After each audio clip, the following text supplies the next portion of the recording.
사상이라 그럴까? 생각 중에 내용이 남운자 사상. 그럼에도 불구하고 하나님께서 자신을 믿고 신뢰하고 순종하는 자들을 남기신다. 그리고 하나님의 역사를 이루어 가신다.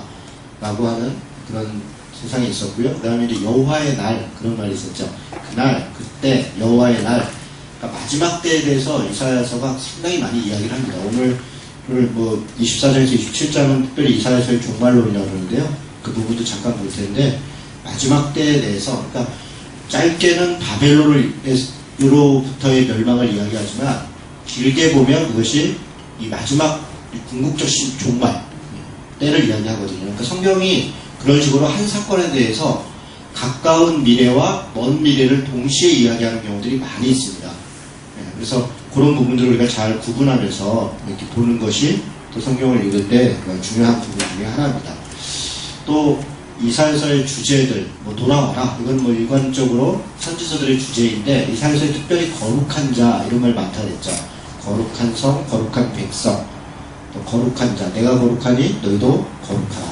그러니까 하나님께서 거룩한 백성이 거룩하게, 구별되게, 다르게, 하나님 백성답게 살아가기를 요구하는 것, 그것이 실제 성경이 우리에게 가르치는 것이고 선지자들이 촉구했던 내용이고, 우리가 십자가를 로 인해서 구원받은 백성으로서 살아가는 삶이고 그런 것이죠. 자, 그런 정도 이제 배경들을 가지고 이제 오늘은 이제 6장부터 나가도록 하겠습니다. 이렇게 이제 앞에 1장에서 5장은 이사야서 전체에 대한, 특별히 이스라엘, 남유다 예루살렘의 멸망의 원인과 또 그 과정과 그로 인한 뭐 회복에 대한 약속이나 이런 것들을 개괄적으로 이야기를 했다면, 6장부터는 본격적으로 이사야서가 시작되는 지점입니다. 왜냐하면 이사야를 부르시는 장면이 여기서 나와요. 그러니까 1장 1절에서 나오는 게 아니라 1장에서부터 나오는 게 아니라 6장에서 가서 이사야를 부르시거든요. 그러니까 앞에 부분은 대략적인 설명이라고 보는 게 좋습니다. 자, 6장 1절에 보니까 뭐라고 되어 있습니까? 6장 1절 봅니다. 같이 한번 읽어볼까요? 자, 시작. 우시야 왕이 죽던 해에 내가 본즉 주께서 높이 들린 보좌에 앉으셨는데 그의 옷자락은 성전에 가득하였고, 지금 배경을 뭐라고 얘기하냐면 우시야 왕이 죽던 해에 이렇게 얘기합니다. 그러니까 우시야 왕, 뭐 다른 데 가면 아사랴 왕이라고 이야기한다 그랬죠. 아사랴. 그러니까 우시야 왕은 나병으로 죽었습니다. 그러니까 나병으로 죽었는데 이게 유명한 사건이에요. 그러니까 우시야 때 지진이 있었던 것, 그가 이제 불순종해서 그 지진으로 인해서 여러 가지 재앙을 받았고, 또 개인적으로 나병을 받았고, 이런 것들이 대단히 유명한 사건이에요. 그러니까 이 사람들에게는 뭐 대단히 유명한 사건인 거죠. 그러니까 우시야 왕이 죽던 해에, 그러면 이걸 읽는 유대인 독자들은 아는 거예요. 아, 그때 이렇게 된 거죠. 그래서 그때 하나님께서 이사야를 부르는데, 2절에 보니까 스랍들이 모시고 섰는데, 그러니까 거룩한 하나님 앞에 스랍들이 모시고 섰는데, 스랍이란 말은 세라핌이라는, 세라핌이라는 말이 뭐냐면 그냥 천사의 이름입니다. 명칭입니다. 에스겔서에 보면 에스겔은 그룹들이다. 그러니까 에스겔서에 보면 뭐가 이상한 게 막 내려오고 뭐 움직이고 그러잖아요. 그리고 나중에 그걸 뭐라고 얘기하냐면 그룹이다. 이렇게. 그룹은 이 케투빔이라는 건데, 그러니까 이 히브리어로, 그러니까 세라핌, 케투빔, 이게 다 이 천사들의 명칭이에요. 그래서 스랍들이 모시고 섰는데, 그러니까 세라핌들이 모시고 섰는데, 각기 6날개가 있어 그 둘로는 자기 얼굴을 가렸고, 그 둘로는 자기의 발을 가렸고, 그 둘로는 날며. 그러니까 이게 어떻게 생겼나 생각해보면 뭐 그렇게 생겼겠죠. 이게 날개가 6개 있나 보죠. 2개 가렸고, 이게 뭔 뜻인가, 또 2개는 왜 얼굴을 가렸는지 뭐 그럴 필요가 전혀 없어요. 그냥 그랬나 보다. 그리고 지나가면 돼요. 나중에 이제 다니엘서, 에스겔서, 또 뭐 이런 거 이렇게 볼 때, 또 스가랴서, 또 요한계시록 이런 거 볼 때, 그냥 기록되어 있는 거 이렇게 그냥 그대로 이해하고, 그 뒤에 또 다 설명이 나와요. 에스겔서도 그렇고 다 설명이 나오는데, 그거 안 그러고 막 이게 무슨 비유다 뭐 이래가면서 한참 그거 빠져 있으면 못 나와요. 네, 못 나옵니다. 그거 쫓아내다 보면 뭐 정신없어요. 못 나와요. 그냥 그랬나 보다. 천사들이 생겼는데 희한하게 생겼구나. 그러면 됩니다. 여러분, 우리가 이제 천사들 그러면 우리가 이제 일반적으로 천사들이 굉장히 멋있게 생겼고 화려하게 생겼을 것 같다 이렇게 생각하잖아요. 성경에 나오는 천사들은 그렇지 않습니다. 예를 들어 에스겔서에 4종류의 천사가 나오는데, 뭐 말 같고 무슨 사자 같고 이러는데, 사람 같고, 이게 제일 사람 같은 게 그래서 제일 사람 비스름한 거예요. 나머지는 뭐 말 같고, 말 같은 게 뭐 이쁘겠어요? 뭐 사자 같은 게 뭐 이쁘겠어요? 그러니까 뭐 같고 이렇게 됐다고요. 근데 우리는 천사 그러면 막 굉장히 멋있고 막 대단하게 그런 존재로 생각하지만 실제 성경에서 그렇지 않아요. 수종들은 자들이에요. 자, 어쨌든 자 이렇게 했습니다. 그때 이제 5절에 보니까 그때 이제 하나님이 이제 부르시는데 5절 그때 내가 말하되 화로다 나여 망하게 되었도다. 나는 입술이 부정한 사람이고 나는 입술이 부정한 백성 중에 거주하면서 만군의 여호와이신 왕을 배웠음이라 하였도다. 하나님을 직접 뵌 건 아니죠. 천사의 모습을 보고서 이사야가 즉시 깨닫는 게 뭐냐면 자신의 죄예요. 내가 참 부정한 자인데 우리 이 민족이 좀 죄 가운데 있는데 내 입술이 부정한데 이러면서 자신의 모습을 바라보는 거죠. 그러니까 이사야가 하나님 앞에 올바른 신앙의 자세를 갖고 있는 것들을 이런 말을 통해서 알 수가 있습니다. 그래서 이사야가 자신의 부족함들을 이야기하죠. 6절에 그때의 그 세라핌 중에 하나가 부젓가락으로 제단에서 지분반 핀 숯을 손에 가지고 내게 날아와서 그것을 내 입술에 대며 이르되 보라 이것이 내 입에 닿았으니 내 악이 제하여졌고 내 죄가 사하여졌느니라. 그러니까 제단에서 핀 숯을 가져왔다는 것은 우리가 제단은 하나님을 만나는 곳이잖아요. 하나님의 거룩함을 상징하는 거잖아요.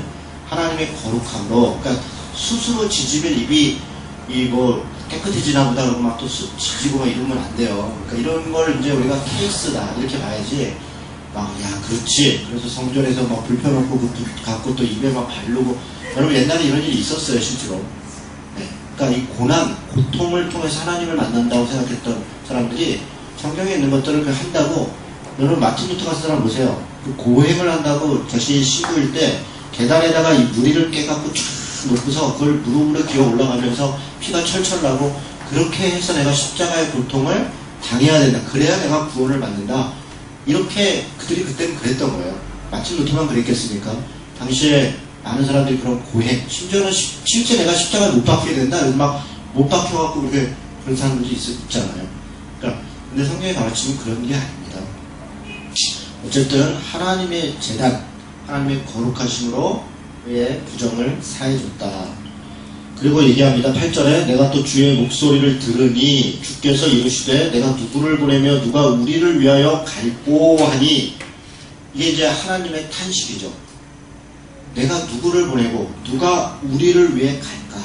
누가 우리를 위해 갈까? 하나님은 항상 자신을 위해서 일할 사람들을 찾아요. 그런데 사실 우리는 하나님을 위해서 일하지 않고 하나님이 우리를 위해서 일하기를 원하죠.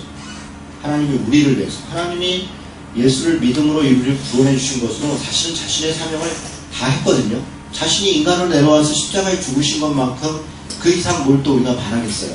그런데 우리는 하나님을 위해서 일하는 자 되기보다 하나님이 나를 위해서 일하기를 기다린다고요. 근데 여기서 얘기하는 거예요. 누가 나를 위해서 가냐. 이 패역한 시대에 아무도 그것에 대해서 말하지 않고 아무도 그것에 대해서 저항하지 않고 하나님의 말씀을 전하지 않으니 누가 나를 위해 갈까? 그때 이사야가 대답하는 거죠. 내가 이르되 내가 여기 있나이다 나를 보내소서. 이게 이사야의 훌륭함이죠. 나를 보내소서. 내가 여기 있나이다. 사실 이게 우리가 대답해야 되는 말이죠. 내가 여기 있나이다 나를 보내소서. 여러분 이 내가를요 우리가 이렇게 보세요. 이게 사람들이 내가 여기 있나이다 아주 힘있게 하는데 내가로 써요. 내가. 하나님 쟤 보세요. 쟤 얼마나 훌륭해요. 제가 가면 얼마나 나라고는 절대 생각 안 해요. 나 같은 사람이 겸손을 가장한 이 게으름이고 그런 거예요. 교만이고. 내가 하겠습니다. 이런 말을 잘 합니다. 쟤가 어떨까요? 쟤는 내가 가면 좋은데 이렇게 얘기하죠.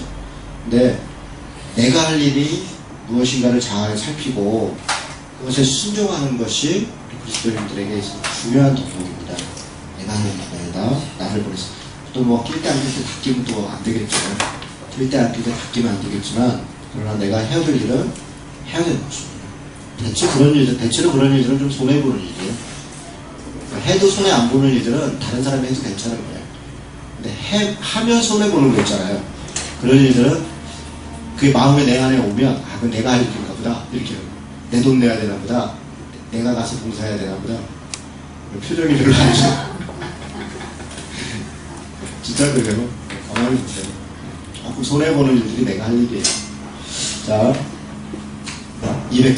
그래서 얘기합니다. 9절에 보니까 이 여호와께서 이르시되 가서 이 백성에게 이르기를 너희가 듣기는 들어도 깨닫지 못할 것이요 보기는 보아도 알지 못하리라 하여. 자, 여기 보세요. 이사야에게 지금 가서 얘기해라 하는데 뭐라고 얘기하냐면 너희들이 깨달아라 돌이켜라 이렇게 전하라는 게 아니라 듣기는 들어도 깨닫지 못할 것이고 보기는 보아도 그들이 알지 못할 것이에요. 또 심지어는 이 백성이 마음을 둔하게 하며 그들의 귀가 막히고 그들의 눈이 감기게 하라. 염려하건대 그들이 눈으로 보고 귀로 듣고 마음으로 깨닫고 다시 돌아와 고침을 받을까 하노라 하시기로. 무슨 얘기입니까? 죄악이 아주 완전히 가능한 거예요. 그래서 오히려 그들이 돌이켜서 오히려 그 죄가 이렇게 그러니까 이 명분을 얻고 그냥 이렇게 면죄부를 얻을까 하는 두려워할 정도로 걱정할 정도로 지금 죄가 너무 많다는 거예요. 그래서 저들이 오히려 그 죄의 대가를 받는 것이 오히려 은혜다. 그리고 그것을 선포하라는 거예요. 지금 이사야에게 하는 얘기는 그겁니다. 그런데 물론 이사야가 계속 이야기를 하면 그러면 이사야는 아주 그냥 나쁜 말만 하고 절대로 여지도 없었나 보다. 계속 읽어보면요. 그럼에도 불구하고 돌아와라. 지금이라도 돌이키면 하나님 용서해 주신다.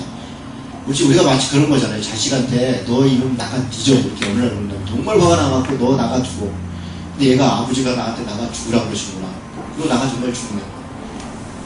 그러면서 아버지가 죽으라고 그랬잖아. 이러면 진짜 억장이 무너지는 거 아니에요? 너 나가 죽어까지는 그렇고 너 그냥 집에서 집 나가 이러는데 그냥 너 떡하니 나가가지고 아버지가 나가래서 나갔어요. 이러면 나가지 말라는 얘기잖아요. 너희 몸 자신 내 눈에 보이지도 마 이런 거는 돌이키라는 거잖아요. 다시 그러지 말라는 건데 마치 그런 식. 근데 그런 얘기를 할 때 아버지의 심정은 굉장히 단호한 거예요. 이제는 내가 더 이상 할 수가 없다. 어떻게 할 게 없는 거예요. 그럴 때 이야기를 하는 거죠. 지금 이사야에게 주어져 있는 사명, 그가 전해야 되는 메시지는 되게 어려운 겁니다. 대단히 어려운 거예요. 그래서 이 말을 하는 것이 누가 좋아하겠어요? 누가? 이제 망할 거다. 너희들 이제 도저히 회복의 가능성도 없다. 하나님께서 이렇게 저렇게 하실 거다. 그 얘기가 이사야에게 주어진 사명입니다. 11절에 보니까 이사야가 묻습니다. 내가 이르되 주여 어느 때까지입니까?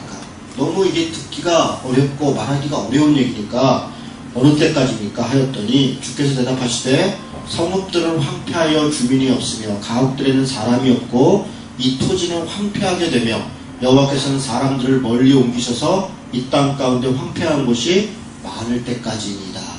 많을 때까지니라. 뭐예요? 완전히 망할 때까지다. 완전히 망할 때까지 네가 얘기하게 될 것이다. 그 중에 그런데 이제 소망을 주시는 거죠. 10분의 1이 아직 남아있을지라도 10분의 1이 다 망한 거 아니라 10분의 1이 남아있을지라도 이사야가 그래서 그래도 10분의 1이나 남았네 이렇게 기대하는데 이것도 황폐하게 될 것이나 그럼에도 밤나무 상수리나무가 배임을 당해도 밤나무는 북이스라엘 상징하고요. 상수리나무는 남이스라엘 상징합니다. 왜 그걸 상징하냐면 나중에 성경을 이렇게 여기를 찾아 읽다 보면 밤나무 안에서 상수리나무 안에서 그들이 우상 숭배하고 거기서 무슨 재판을 하고 거기서 생활을 하고 이랬던 것들이 있습니다. 그래서 위에는 밤나무 밑에는 상수리나무를 베었는데 완전히 뿌리채 뽑은 게 아니라 그루터기를 남긴 거예요. 그루터기 베었지만 그루터기는 남아있는 것 같이 거룩한 씨가 이 땅에 그루터기니라 하시니라. 거룩한 씨가 있다는 겁니다. 거룩한 씨, 남겨진 씨, 이걸 렘넌트, 남은 자라고 하죠. 그래서 이사야서는 계속적으로 남은 자에 대해서 여러 차례 이야기를 합니다. 그런 부분도 우리가 조금 이렇게 눈여겨보면 되겠습니다. 자, 7장부터는 배경이 있어요. 어느 때냐면 아하스 왕 때입니다. 아하스 왕 때. 그래서 아하스 왕 때 일어난 몇 가지 일들인데 아하스 왕 때 무슨 일이 있었냐면 지난번에 말씀드렸죠. 저 바로 그 아하스 위에 그 남유다 위에 있었던 북이스라엘 에브라임이라고 할 수 있겠죠. 한번 또 지도를 그려놓고 이제 이 지도를 뭐 하도 많이 봐서 이제 다 알겠죠, 그죠?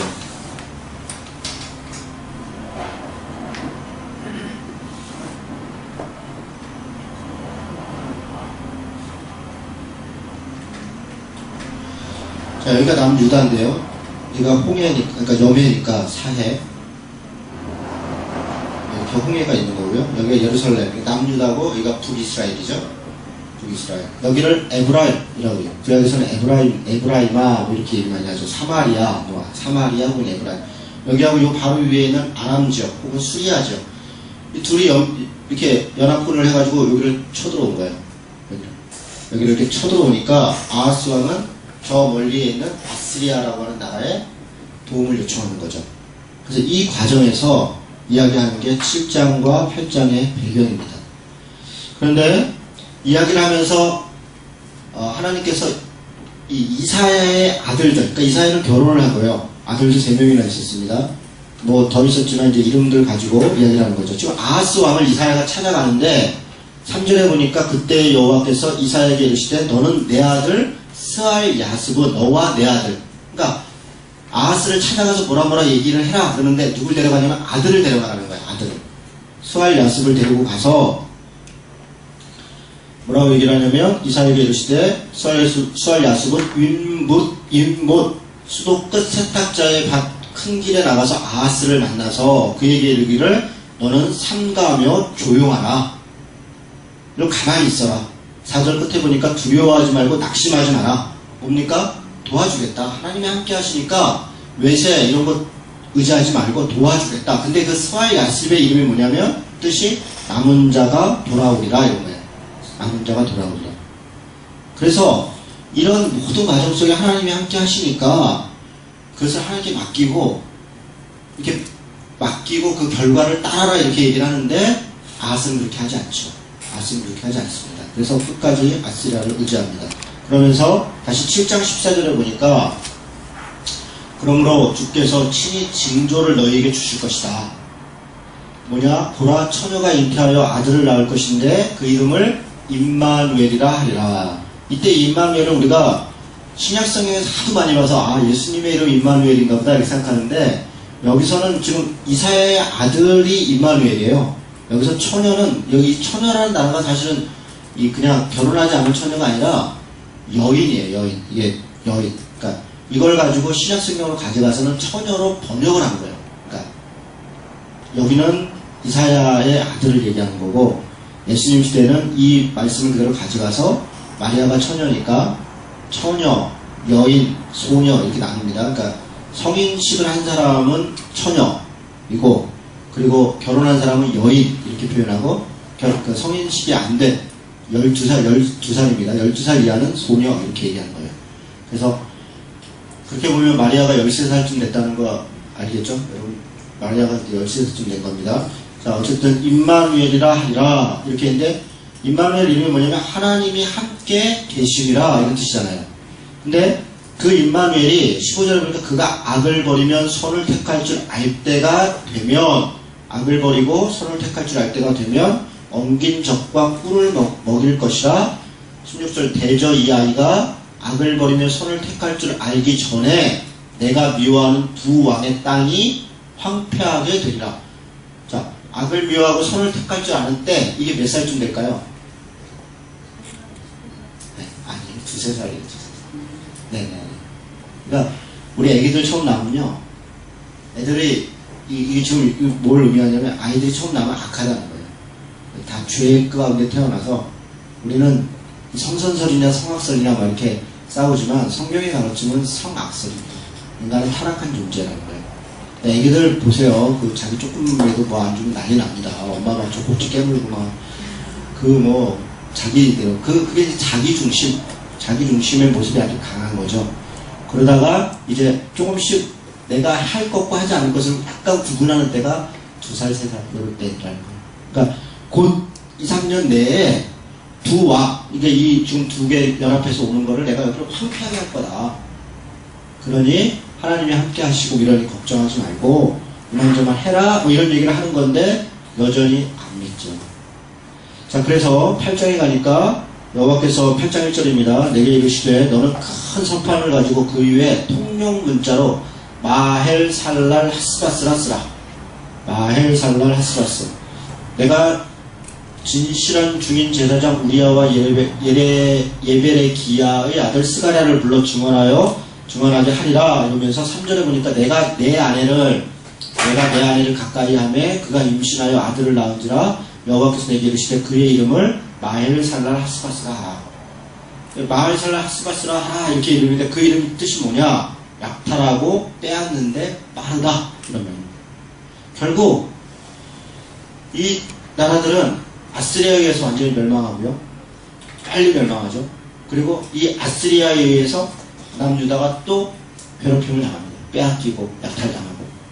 지금 그런 얘기를 하는 거예요. 지금 스왈야스 남은 자가 돌아온다. 그러니 그 결과를 하나님께 맡겨라. 이걸 완전히 도와주고 이걸 멸망시킬 때 그런 얘기가 아니라 사실은 이 받아야 될 고난들이다. 이렇게 쭉 얘기를 하는데 오히려 아스리아를 끌어들임으로 말미암아 아스리아가 여기 개입하는 명분을 주는 거예요. 아하스가. 그걸로 인해서 멸망을 재촉해요. 멸망을 재촉해요.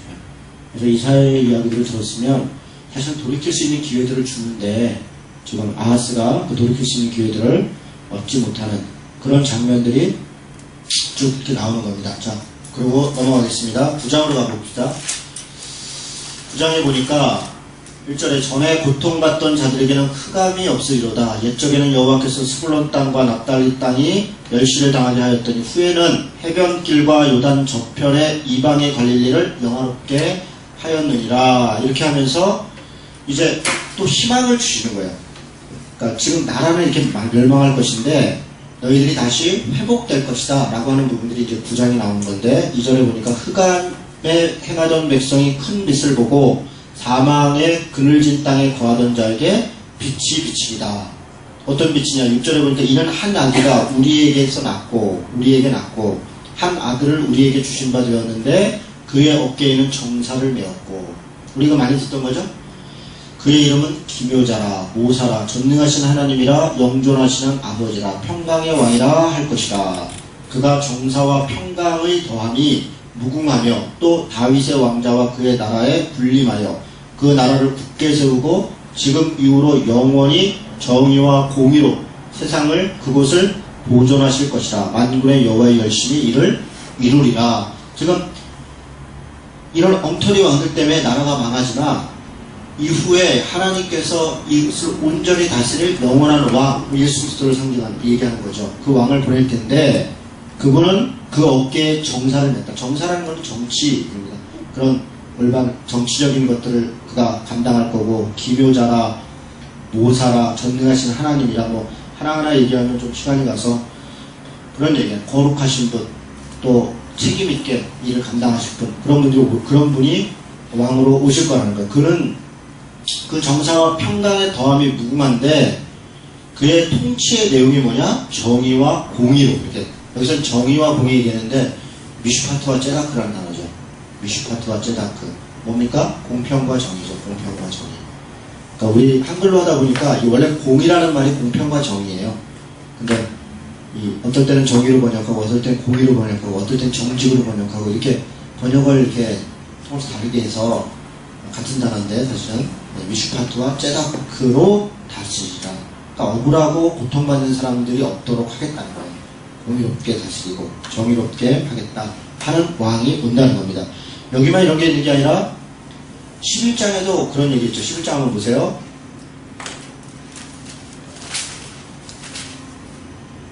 11장에 보면 이새의 줄기에서 한 싹이 나며 이거 많이 본 거죠?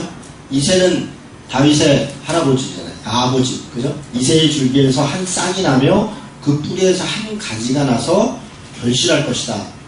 그래서 이렇게 저렇게 해서 4절에 보니까 공의로 가난한 자를 심판하며 이렇게 거기서 이새의 뿌리로부터 나온 영원한 왕이 공의로 가난한 자를 심판하며 정직으로 세상에 겸손한 자를 판단할 것이며 그의 입의 막대기로 세상을 치며 그의 입술의 기운으로 악인을 죽일 것이며 공의로 그의 허리띠를 삼으며 성실로 그의 몸에 띠를 삼으리라. 공평과 정의로 다스린다는 거죠.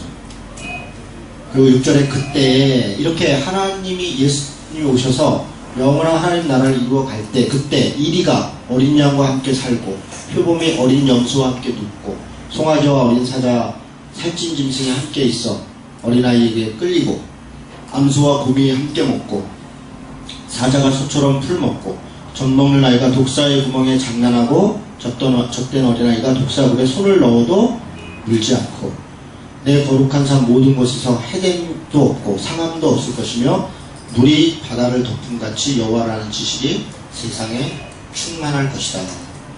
예, 미래의 우리 영원한 하나님 나라의 모습들을 좀 보여주고 있는 것이죠. 그거는 그날에 이렇게 나옵니다. 자, 그 정도로 하고요.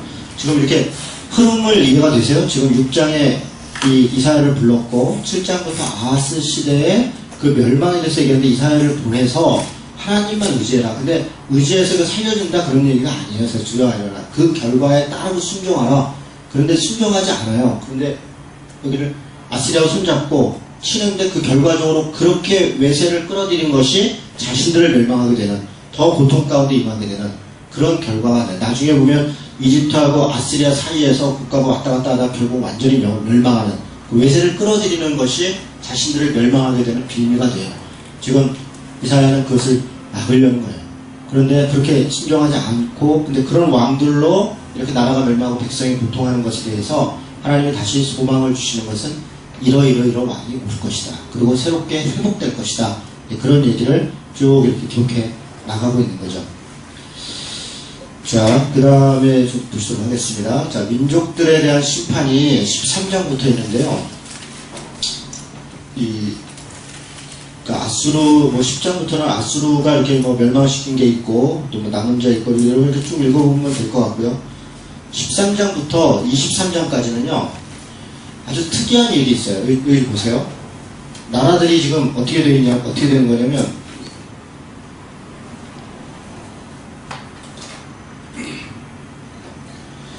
여기 이 해변가 여기가 블레셋입니다.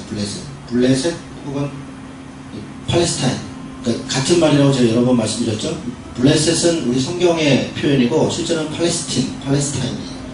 여기 있고 모압은 여기 있죠. 모압, 암몬, 그리고 에돔, 모압, 암몬, 아람, 그러니까 아람, 다메섹 이렇게 구분되어 있고 수리아, 다메섹, 아시리아, 암몬, 모압, 에돔 이런 나라들 이렇게 있는 거죠.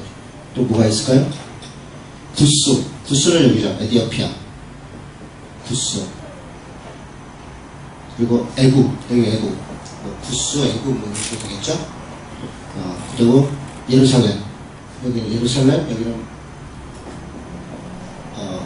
에브라임, 그러니까 북이스라엘이니까 사마리아, 그건 에브라임 이렇게 되겠죠.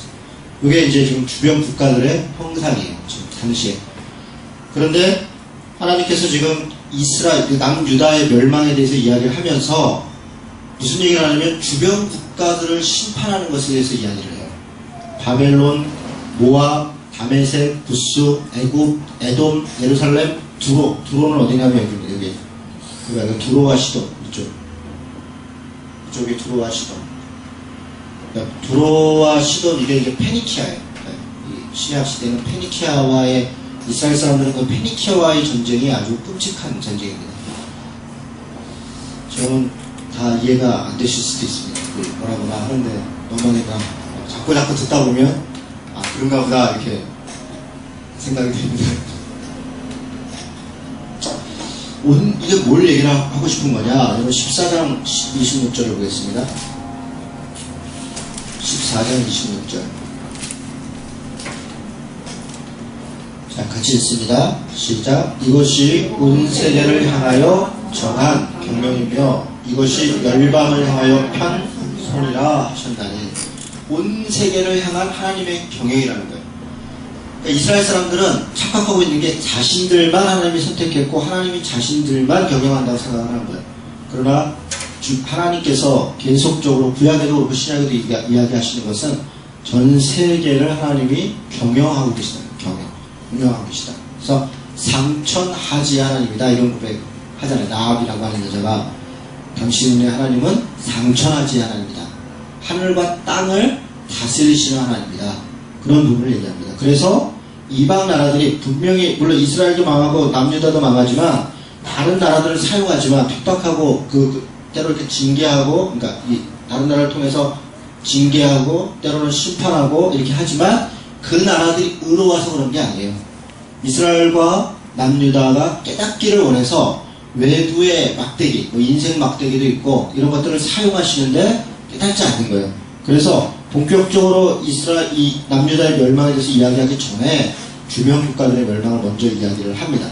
이렇게 될 것이다. 내용이 뭐냐? 왜 근데 이방 나라들은 심판받는가? 교만하다, 사치하다, 압제한다, 탐욕한다, 우상숭배한다, 음행한다. 이런 내용들이에요. 근데 이런 내용들이 실제 남유다나 북이스라엘 멸망했었을 때랑 다르지 않아요. 그런 내용들로 그 나라들도 우상숭배하고 교만하고 탐욕하고 음행하고 압제하고 사치하고 이런 내용들로 동일한 기준으로 그리고 하나님 앞에 사랑과 평화, 공평과 정의라는 그런 기준으로 이야기하는 것이죠. 네, 그런 정도 살펴보고 뭐 내용 일일이 보진 않겠습니다. 쭉 읽어보시면 아 그런 내용이구나 이렇게 저렇게 해서 멸망한다는 거구나 이렇게 보시면 되겠고요. 14장 12절 보겠습니다. 여기 보면 좀 특이한 구절이 하나 있어요.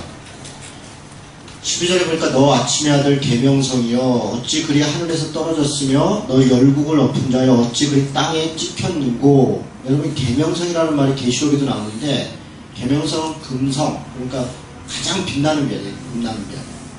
그래서 당시에 이 계명성 금성은 그 자체로 신적 존재로 인식됐습니다. 그래서 그 계명성이 떨어졌다는 얘기는 어떤 신적 존재가 떨어졌다는 거예요. 계명성 자체가 우상의 대상이었어요. 그리고 이 어떤 그 신적인 것들이 저 북방에 있다고 그랬어요. 북방에 있다고 생각을 했어요. 그래서 성경에 보면 북방으로부터 이런 얘기 많이 해요. 그 북극성에서 북극에서 오면 이렇게. 그러니까 그때 당시 사람들은 북극이나 남극이나 뭐 지구가 둥글거나 이런 걸 잘 이해할 수 없었죠. 당시는 세상이 어떻게 생겼다고 생각했냐면 옛날 삼층천으로 돼. 그 사도 바울도 그런 얘기를 하는데 이렇게 하늘이 하나 있고 그 위에 또 있고 그 위에 천국이 있고 여기 삼층천으로 되어 있다고 생각했어요. 이렇게 지구가 있고 지구는 동그란 게 아니라 이렇게 네모나게 뻥뻥한 땅이죠. 그리고 이 밑에 뭔가가 있는 것 같고 이런 식으로 생각을 했다고.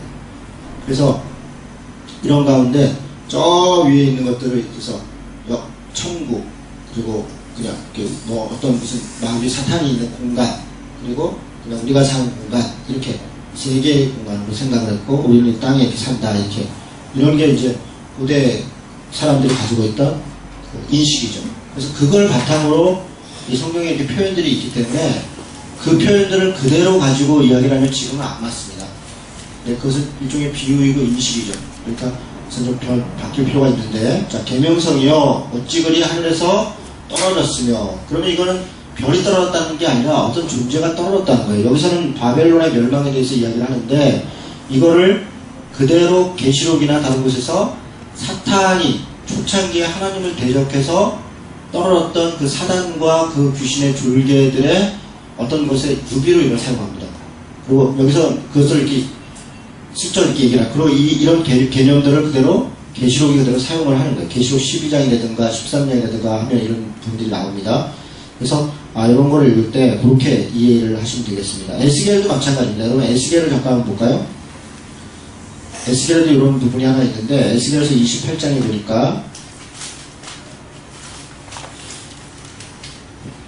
나중에 에스겔 다니엘 공부할 때 이런 걸 조금씩 보게 될 거예요. 에스겔 28장에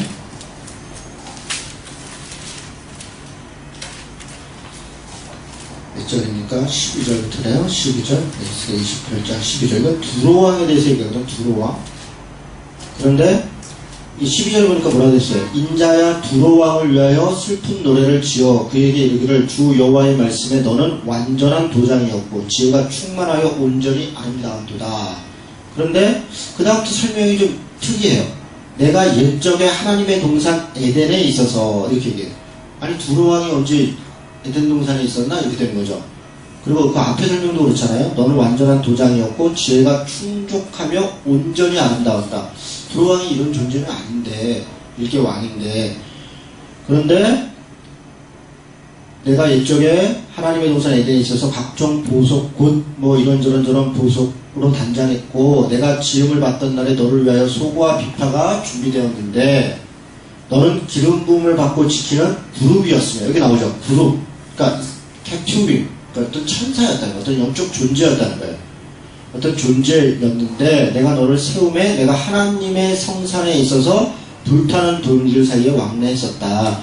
그래서 16절에 보니까 내 무역이 많으므로, 내가 일이 많고 권한이 많고 권력이 많고 그렇다 보니까 내 가운데서 강포가 가득하여 내가 범죄했다. 뭡니까? 스스로 하나님과 같이 되었다. 스스로. 그래서 너 지키는 부르가, 그러므로 내가 너를 더럽게 여겨 하나님의 산에서 쫓아냈고 불타는 돌들 사이에 멸하였다. 이렇게 당시에 에덴을 만들고 초창기에 뭔가 이 영적인 세계에서 하나님을 대적해서 쫓겨난 그룹들이, 어떤 존재들이 있다는 것을 이렇게 암시를 하는 거예요. 계시록 보겠습니다. 12장.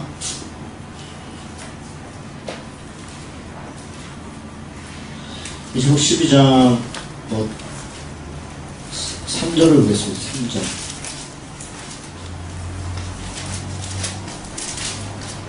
3절에 보니까 하늘에 또 다른 이적이 보이니, 그러니까 12장은 제가 여기서 계시록을 다 강의하면 시간이 없어서 그냥 대충 얘기하겠습니다. 어쨌든 하늘에 1절부터 보면 하늘에 큰 이적이 보이니 해를 옷 입은 한 여자가 있는데 그 발 아래는 달이 있고 그 머리에는 12별의 관을 썼더라. 이거는 이제 이스라엘을 얘기합니다. 12별, 요셉, 다음에 어쨌든 계시록 강의할 때 얘기할 겁니다. 이 여자가 아이를 배워 해산하게 되매 아파서 애를 쓰며 부르짖더라. 이건 교회를 얘기하는 거예요. 지금 전체적으로 교회가, 그러니까 교회는 구약에도 있었고 신약에도 있고 지금도 있는 겁니다. 그런데 하늘에 또 다른 이적이 있는데 보라, 한 큰 붉은 용이 있어. 머리가 7이요 뿔이 10이라. 그 여러 머리에 7관이 있는데 그 꼬리가 하늘의 별 3분의 1을 끌어다가 땅에 던지더라. 용이 해산하려는 여자 앞에 그가 해산하면 아이를 삼키고자 하더니, 그렇죠? 뭔가 어떤 존재가 땅으로 내려진 거예요.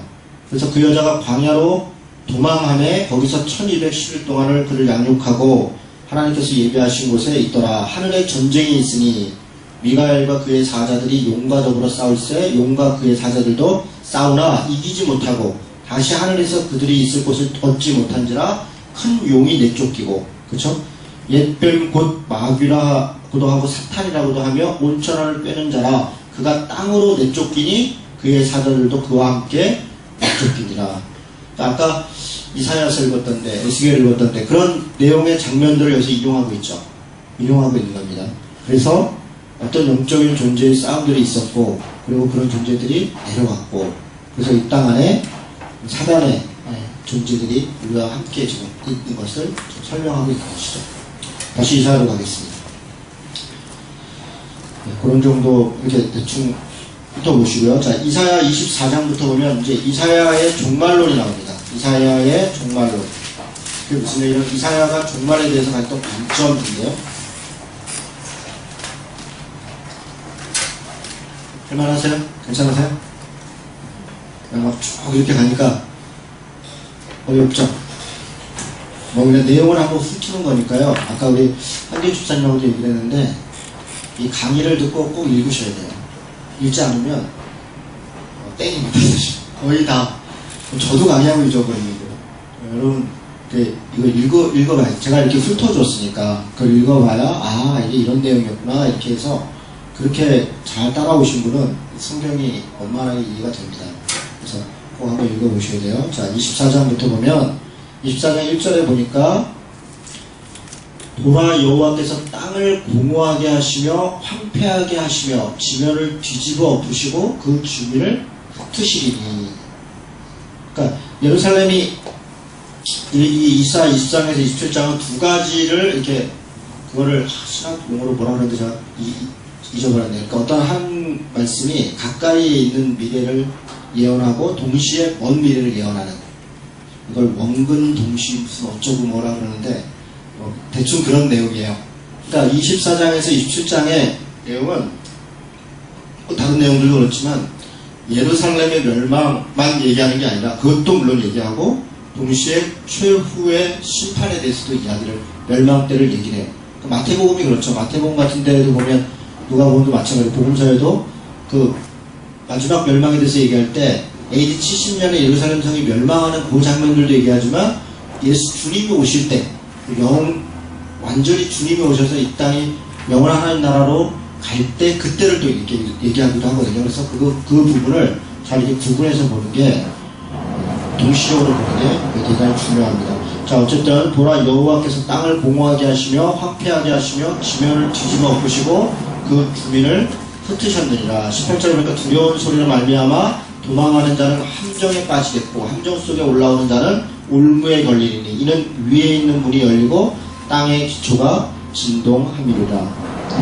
그런 이제 어려움들이 있다는 거. 19절에 보니까 땅이 깨지고 땅이 갈라지며 땅이 흔들리며 땅이 취한 자같이 비틀거리며 원두막같이 흔들리며 그 위에 죄악이 중함으로 떨어져서 다시는 일어나지 못하리라. 여러분, 이런 표현은 계시록에 그대로 있습니다. 계시록에 보면 별이 떨어지고 무슨 땅이 갈라지고 땅이 흔들리고 이런 표현들이 있는데, 그러니까 이런 양쪽에 어떤 것을 유비하고 있다는 이렇게 비유하고 있다는 거죠. 그런 장면들 보시면 되고, 25장에 보니까 6절에 만군의 여호와께서 이 산에서 만민을 위하여 기름진 것과 오래 저장하였던 포도주로 연회를 베푸리니 곧 골수가 가득한 기름진 것과 오래 저장하였던 맑은 포도주로 할 것이며 또 이 산에서 모든 민족의 얼굴을 가린 가리개와 열방 위에 덮인 덮개를 제하시며. 자, 여기 보면 이 산에서, 그러니까 하나님께서 멸망을 하고 심판을 한 이후에 여기서 무슨 잔치가 있을 거라는 거예요. 잔치가. 그런데 이런 장면들은 또 계시록에 가보면요, 어린 양의 혼인잔치라든가 마지막 때 그 앞에서 모든 백성들이 이렇게 잔치를 하는 거, 그런 장면들이 여기서 이렇게 연상이 됩니다. 그래서 그런 장면들, 거의 그 느낌들을 그대로 가지고 간 그런 장면입니다. 예, 그 다음에 26장으로 가보겠습니다. 26장. 그날에 유다 땅에서 이 노래를 부르라. 우리에게 견고한 성읍이 있음이여 여호와께서 구원을 성벽과 외벽으로 삼으시리로다. 이 표현도 되게 특이한 표현인데요. 여호와께서 구원을 성벽과 외벽으로, 그러니까 무슨 원래 옛날에 성이요, 하나로 이렇게 딱 뭐 바벨론 성이든 예를 들어서 이렇게 돼 있는 게 아니고요, 성이 있고 이렇게 외벽이 또 있어요. 이렇게 외벽이. 그래서 이 위에 여기다 집을 여기도 집을 줘요. 성벽 위에서 살고 안에도 살고 두꺼워요. 그래서 성벽이 있고 외벽이 있고, 그리고 이 밖에는 해자라 그래서 이렇게 물이 흘러요. 물이 흐르고 이렇게 물에 다리를 놓으면 이렇게 건너가고. 바벨론 성이 아주 대표적인 성인데요. 그래서 아무도 그 바벨론 성을 못 무너뜨린다 그랬어요. 그래서 밖에 군사들이 와 다니면서 보면 군사들이 와서 쳐들어왔는데도 안에서는 장치하고 있어요. 이게 어떻게 무너질까? 그런 일이 있었는데요. 나중에 고레스가 이걸 무너뜨릴 때 재미있는 얘기인데, 뭐 어떻게 해볼 도리가 없는데 다 이렇게 올려갖고 아주 큰 성이니까. 근데 자기 말이 여기 빠진 거예요. 이 바다에, 이게 물에. 그러니까 고레스가 이 퀴로스죠. 말을 구하라고 병사들을 이제 취입시켜, 병사들이 막 뛰어들어가고 말을 구했죠. 그러고 나서 이렇게 보니까 밑에 하수구가 있는 거예요. 하수구가. 그래서 이게 물이 이렇게 나오는, 그 안에서 나오는 하수구가 있구나. 그리고 지금부터 물 퍼. 이래갖고 그냥 다 군사들이 붙어갖고 물을 막 퍼내요. 그리고 바닥에 드러나고 하수 글로 들어가가지고 바벨론을 멸망시켜요. 그렇게 해서 바벨론이 멸망하는 장면. 그리고 이제 페르시아 제국이 만들어지는 장면이 다니엘서에 나와요. 그런 게 있었나? 그런 게 있습니다. 자, 근데 구원을, 여호와께서 구원을 성벽과 외벽으로 삼으시라는 것은 계시록에 가면요, 우리는 하나님의 나라에 가면 무슨 성전이 있고 집이 있고 뭐가 이렇게 생각하는데, 그렇지 않아요. 거긴 성전이 없습니다. 여호와 하나님, 예수 그리스도의 빛이 곧 성벽이라, 이렇게 성전이라, 이렇게 계시록에는 그렇게 되어 있습니다. 그러니까 하나님 자체가 성전이에요. 그리고 우리는 거기에 참여하는 거예요. 그리고 우리가 우리의 구원함이 그 성벽의 내벽과 외벽이 된다는 거예요. 그러니까 우리가 구원에 참여하는 것, 그 자체가 하나님 나라에 임하는 것인데, 이것도 좀 어려운 개념이라 몇 말인가 이렇게 표적을 보는데 들을 수 있는 사람이 있습니다. 나중에 또 제가 설명할 기회가 있을 겁니다. 자, 26장을 우리가 하고 있는데요. 3절부터 보니까 주께서 심지가 견고한 자를 평강하고 평강하도록 지키시리니 이는 그가 주를 신뢰함이니라. 너희는 여호와를 영원히 신뢰하라. 주 여호와는 영원한 반석이니라. 그러면서 7절에 의인의 길은 정직하며 정직하신 주께서 의인의 첩경을 평탄하게 하시도다. 지금 이 종말과 이 멸망에 대해서 이야기하면서도 여전히 의인들, 남은 자, 이렇게 사는 자에 대해서 이야기를 하는 겁니다. 그렇죠? 자, 넘어가겠습니다. 27절에 보니까, 그 사이에 심판과 회복에 대한 이야기들이 있고요. 27절에 보니까 그날에, 또 나오죠? 그날에 여호와께서 그의 견고하고 크고 강한 칼로 날랜 뱀, 리워야단, 곧 꼬불꼬불한 뱀, 리워야단을 벌하심에 바다에 있는 용을 죽이시리라. 리워야단, 네비아탄이라고 하는데, 네비아탄, 우리는 리워야단, 네비아탄. 그러니까 이 리워야단이라는 거를 이제 철학자들은 이걸 갖다가 이제 국가를 리워야단이라고. 그러니까 그 무서운 힘, 어떤 권력의 상징이죠. 힘의 상징. 그래서 그런 책들이, 북부론 이런 책들에 보면 리워야단 이런 거 많이 있습니다. 괜히 아는 척한 거고요. 비틀어 돌린 거, 용을 죽이시라 이런 것들이 사실 계시록에 그대로 아까 그 표현 그대로 있었죠. 꼬불꼬불한 옛뱀 그런 것들을 죽였다 이런 얘기. 그래서 그런 이야기들을 지금 여기서 가져가서 얘기하는 겁니다. 자, 그날에 너희는 아름다운 포도원을 두고 노래를 부를지어라. 이러면서 마지막 때 회복되는 것을 얘기하는데 13절 그날에 큰 나팔을 불리니 아수르 땅에서 멸망하는 자들과 애굽 땅에서 쫓겨난 자들이 돌아와서 예루살렘 성산에서 여호와께 예배하리라. 그러니까 결국 다시 회복된다는 거예요. 다시 회복된다. 여호와의 날, 그날은 멸망이 나오기도 하지만 또 다시 회복되는 그런 날이다. 이런 얘기를 하는 겁니다. 자, 여기까지 하고 잠깐 쉴까요? 네. 우리 27장까지만 하고 잠깐 쉬겠습니다. 네.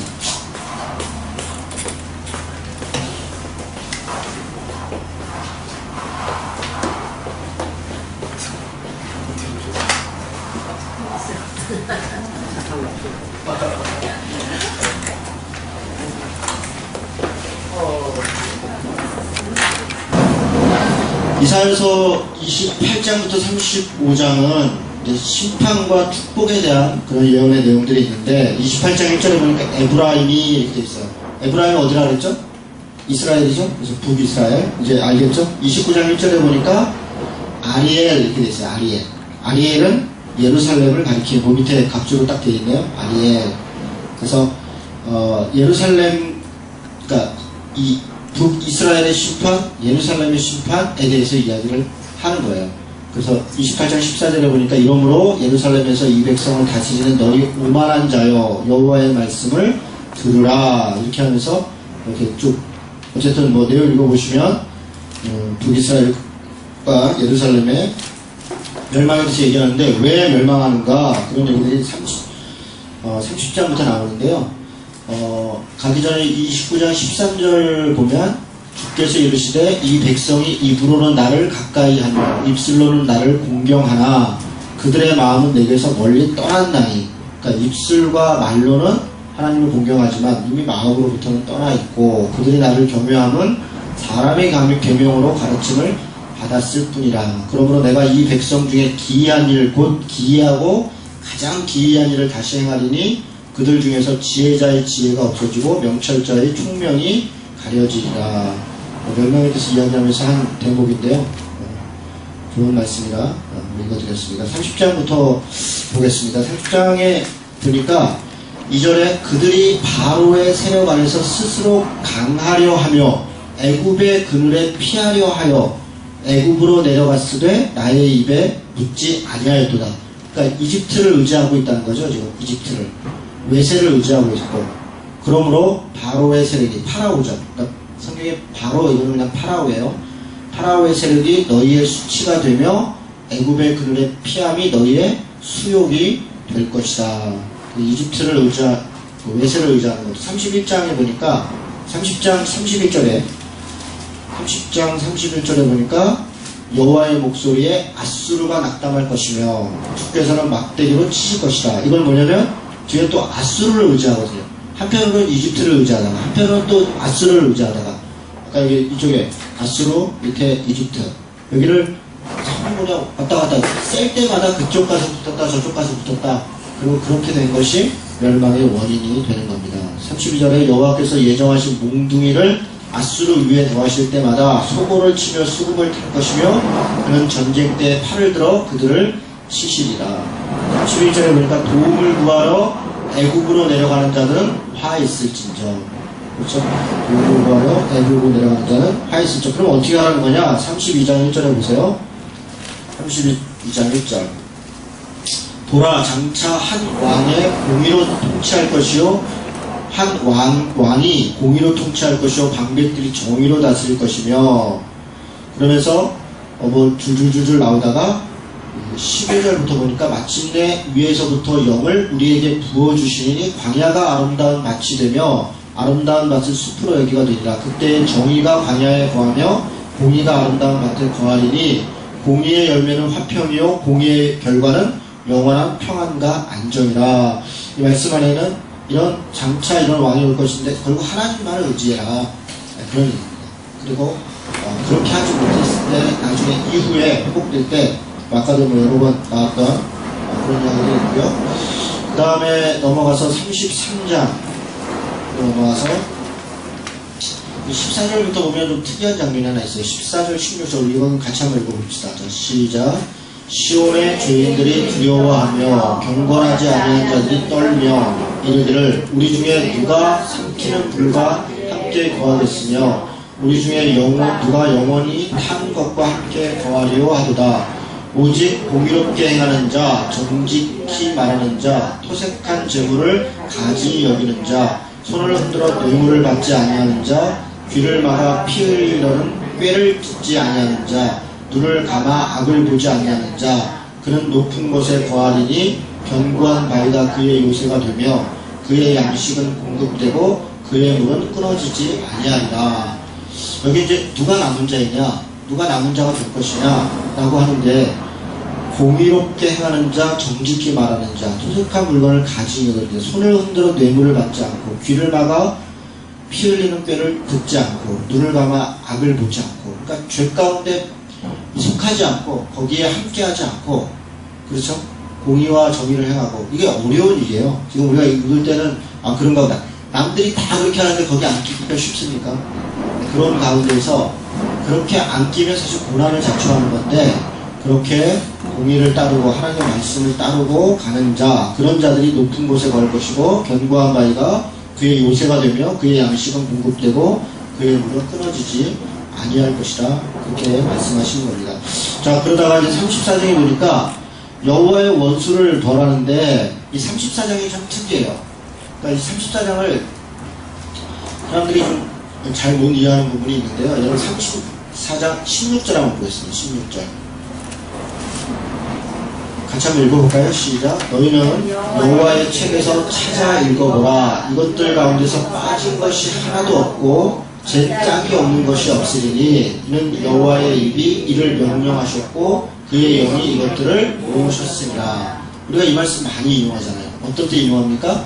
하나님의 말씀이 짝이 있다. 구약과 신약이 딱딱 맞아 들어간다. 그럴 때 사용하는데 원래 이 말은 그런 뜻이 아니에요.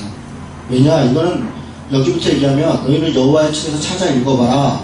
그럼 하나님 말씀 가운데 지금 여호와의 책을 얘기하는 거는 이전에 하나님이 이렇게 저렇게 불순종함이 이렇게 저렇게 멸망할 것이다 이런 얘기들을 많이 기록한 책들이 있는 거예요. 그것이 하나님의 지금 말씀이에요. 그런 말씀 속에 찾아 읽어봐라.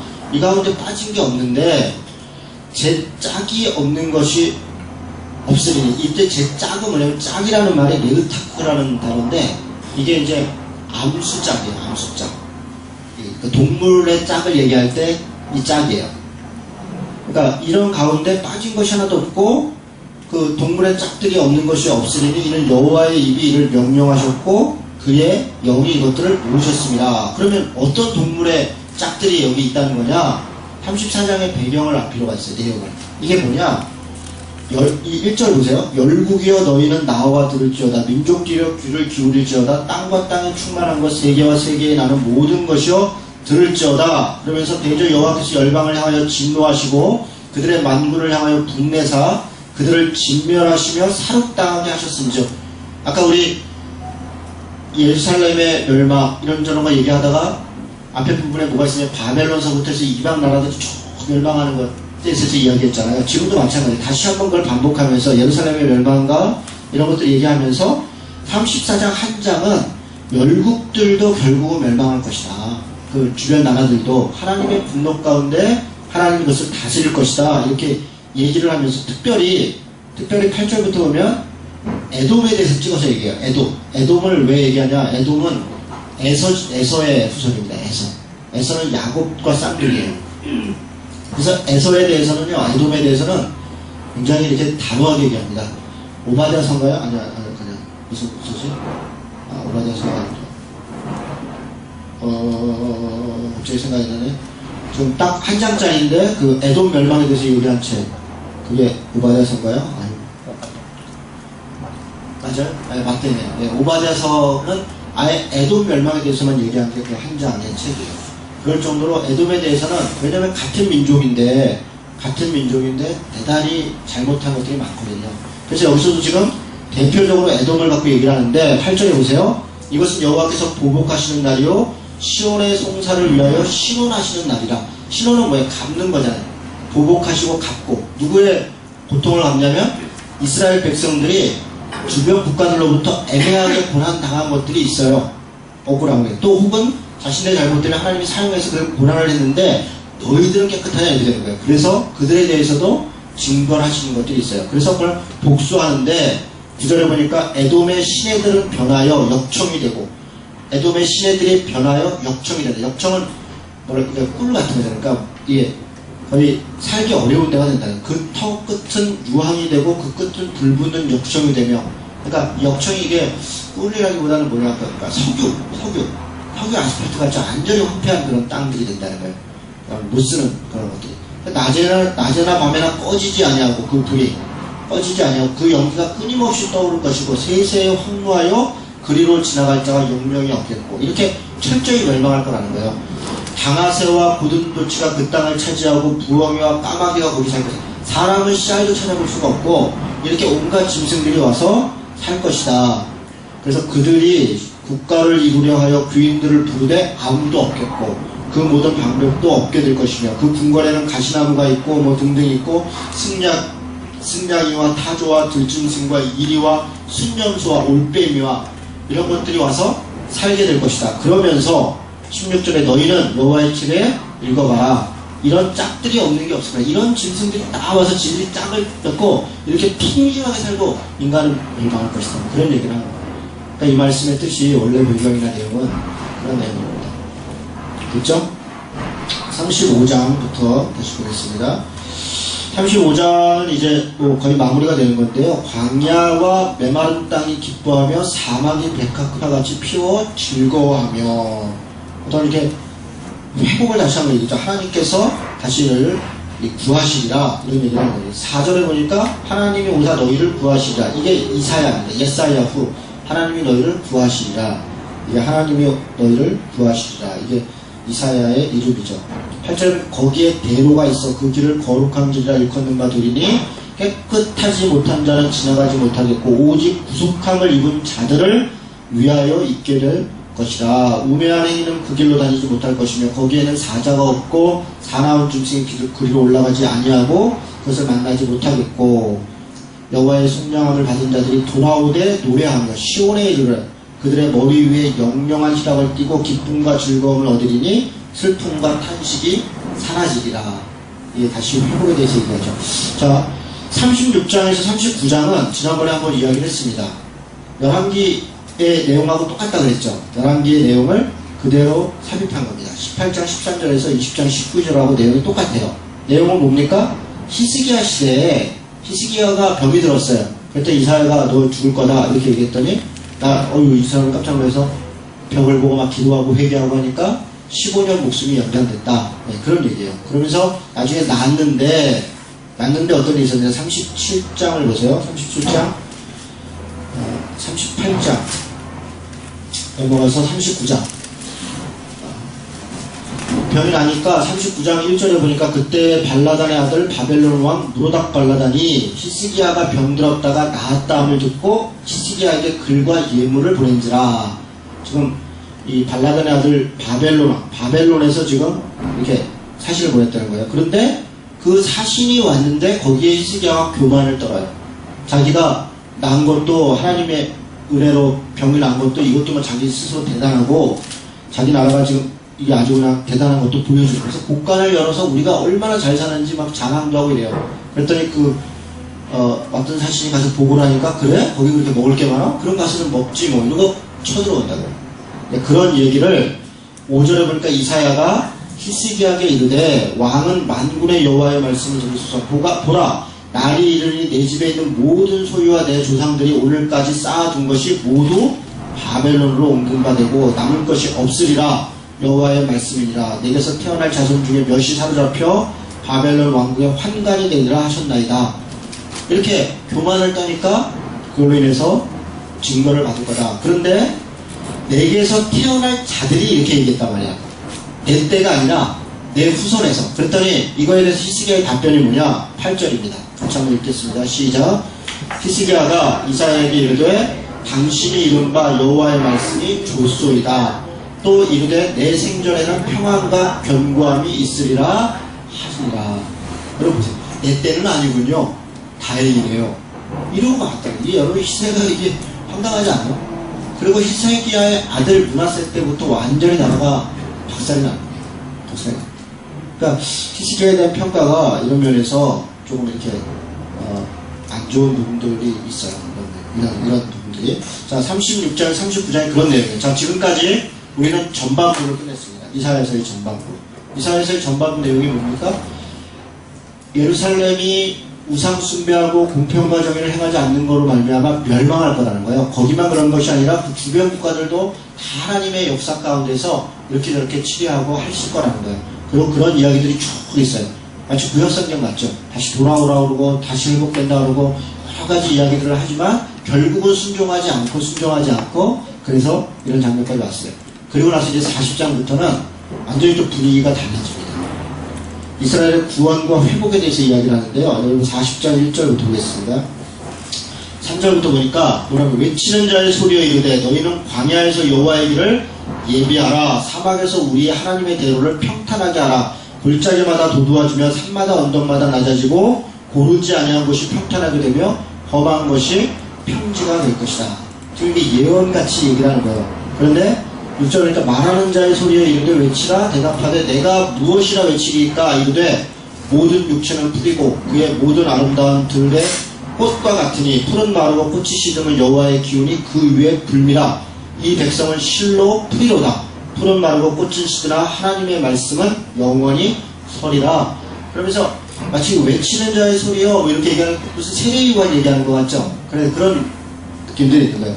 그래서 하나님의 말씀을 의지하고 하나님 말씀을 따르면 너희가 이렇게 회복될 것이다. 이런 이야기들을 이제 계속 쭉 해가는 거예요. 그래서 9절 보니까 아름다운 소식을 시온에 전하는 자여 이렇게 하면서 얘기합니다.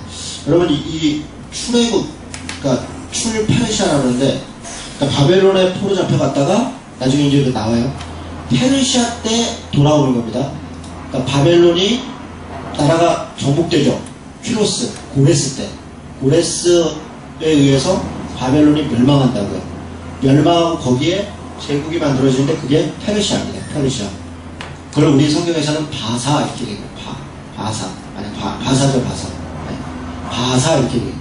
그러니까 그게 원래는 페르시아인데 옛날에 이제 영어 이렇게 처음 할 때 바사 이렇게 퍼사 이랬다가 바사 이렇게 바사가 된 거예요. 왜냐하면 페르시아 이렇게 쓰면 좋잖아요. 그죠? 그래서 그렇게 돌아오는데 이렇게 출페르시아 하는 것이 출페르시아 하잖아요. 거기서 돌아오는 것을 출애굽할 때의 그런 내용들을 많이 이렇게 이용을 해요. 그런 느낌이에요. 그래서 이거를 제2출애굽다 뭐 이렇게 표현하기도 합니다. 자, 뭐 그건 그렇고요. 자, 40장 계속 가봅시다. 18절에 보니까 그런즉 너희가 하나님을 누구와 같다 하겠으며 무슨 형상을 그에게 비하겠느냐. 26절에 너희는 눈을 높이 들어 누가 이 모든 것을 창조하였나 보라. 그러면서 야곱아 어찌하여. 이거 우리가 너무 잘 아는 거죠.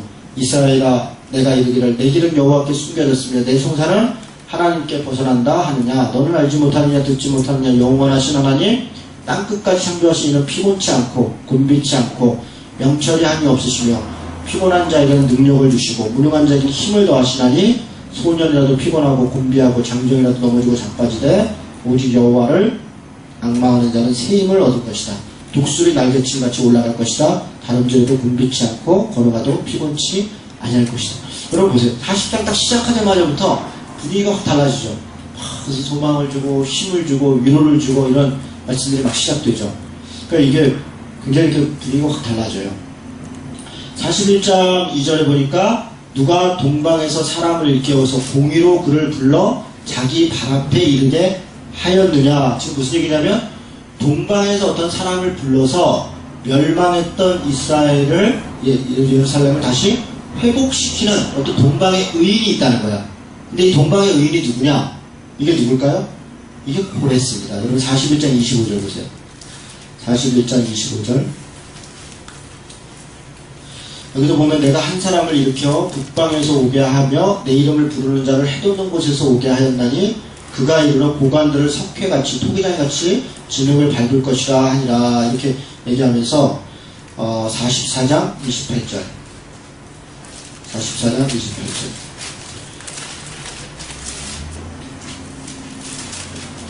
여기에 고레스가 등장하죠. 고레스에 대하여는 이르기를 내 목자라 그가 나의 모든 기쁨을 성취하리라. 여러분 퀴로스 그러면 이스라엘에서 일단 완전히 원수일 텐데요. 지금은 나라가 없는 거예요. 나라가 없고 그냥 거기에 다 섞여있고 포로 잡혀고 살고 있는 거예요. 그러니까 그냥 그 사람에 대해서 뭐 원수도 이런 것도 그러니까 그 이후에 그가 한 일들을 통해서 그가 하나님이 그를 사용했다 이런 개념으로 지금 이 이야기를 하는 거예요. 그래서 예루살렘에 대하여는 너희 이르기를 중건되리라 하고 성전에 대하여는 내 기초가 놓아지리라 하는 자니라. 그러면서 45절에 여호와께서 그의 기름 부음을 받은 고레스에게 얘기해요. 그러니까 하나님께서 고레스를 기름 부음을 했고 그래서 근데 이때 기름 부음을 받다 이게 메시아라고 해요. 같은 단어예요. 메시아, 구원자. 그러니까 기름 부음 받은 자, 메시아. 그러니까 이때 당시에 고레스는 이스라엘의 구원자죠. 이때 당시 구원자죠. 그래서 그렇게 하나님이 퀴로스를 사용했다 이런 얘기를 하는 겁니다. 이제 다시 돌아가겠습니다.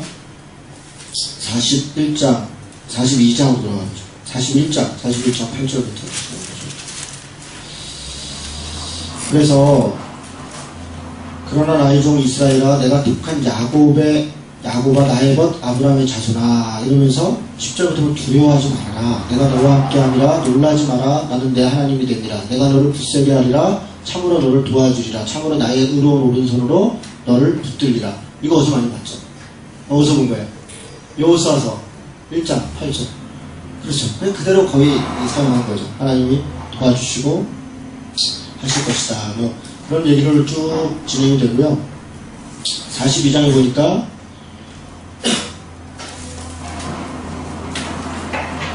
내가 붙드는 종 나의 종 내 마음에 기뻐하는 자 곧 내가 택한 사람을 보라. 내가 나의 영을 그에게 주었은즉 그가 이방의 정의를 베풀리라. 이때 여기 이방이라는 단어가 등장하잖아요. 이방의 빛이 될 것이다. 정의가 될 것이다. 그를 외치지 아니하며 목소리를 높이지 아니하며 그 소리를 거리에 들리게 하지 아니하며 상한 갈대를 꺾지 아니하며